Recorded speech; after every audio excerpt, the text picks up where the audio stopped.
You've probably heard it a million times, right? Real estate is one of the best ways to build wealth. And it absolutely can be. But let's be real, for every person who strikes gold, there's someone else who hits a major snag. So how do you make sure you end up on the winning side?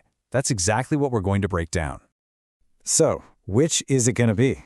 Is this your ticket to wealth or a total financial headache? This is the very question that keeps so many potential investors up at night. And honestly, the answer really comes down to the decisions you make right from the very beginning. Okay, so when things go south in real estate, it's usually for one of two big reasons. Either you bought a bad building or you had a bad plan. And trust me, getting either one of these wrong, well, it can be a super expensive lesson to learn. All right, first up, the property itself. Now, we're not talking about a bad paint job here. Structural problems are the big ones. They mess with the literal bones of the house. Think of it like a skeleton, you know? If a key bone is weak, the whole thing is at risk of falling apart. And the crazy thing is, you can often spot these red flags yourself. See it crack you could stick a coin in? Or doors that just refuse to close properly? Floors that feel kind of bouncy? Yeah, those aren't just charming quirks.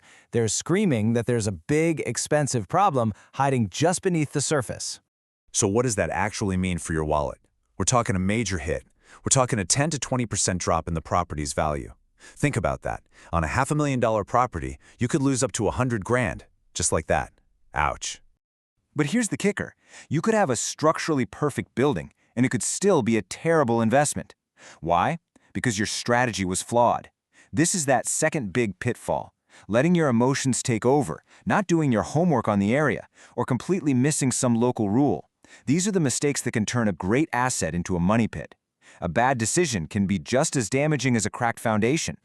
Okay, so how do we dodge all these bullets and actually start making money? It's all about making a pivot. It's about moving away from gut feelings and guesswork and toward a smart, data-first playbook.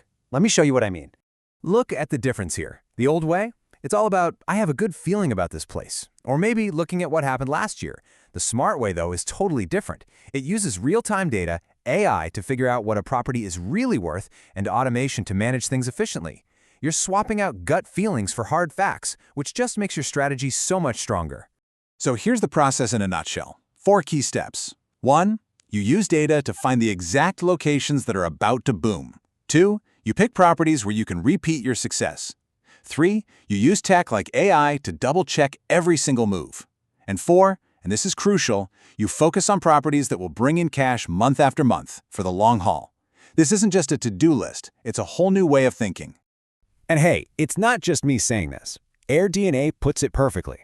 They say that market intelligence, basically knowing your numbers cold, is what separates a booming investment from one that's just struggling to get by. It's not optional anymore. It's everything. Okay, so this all sounds great in theory, right? But what does it look like in the real world? Well, let's take a look at a market that's pretty much a masterclass in smart, large-scale investment: Dubai. Get this. In 2023 alone, the total sales in Dubai's residential market hit over 544 times billion dirhams. That is a massive number, but it didn't happen by accident. That's the result of incredible, long-term strategic planning that's built a market people from all over the world want to be a part of. But here's the really interesting part. It's not just that the market is growing, it's how it's growing. The total value of all the sales went up by 25%, while the number of sales only went up 18%. So what does that tell you? It means prices are rising. People are paying more for properties. That's a sign of a really healthy, confident market. So there you have it. We've gone from looking at all the traps that catch a confused investor to laying out the smart, data-driven path that builds a confident one. It's really about shifting from feeling lost to having a clear vision for your portfolio. And this is what that confidence looks like on a massive scale. A skyline like this doesn't just happen. It wasn't built on gut feelings or half-baked ideas. It's the result of bold, smart, data-backed decisions. It's the ultimate picture of what visionary investing can achieve. At the end of the day, making that jump from an average investor to a smart one comes down to one choice. It's the choice to use data instead of guesswork, to build a strategy instead of just taking a gamble. You've seen the playbook, so the only question is, are you ready to start building?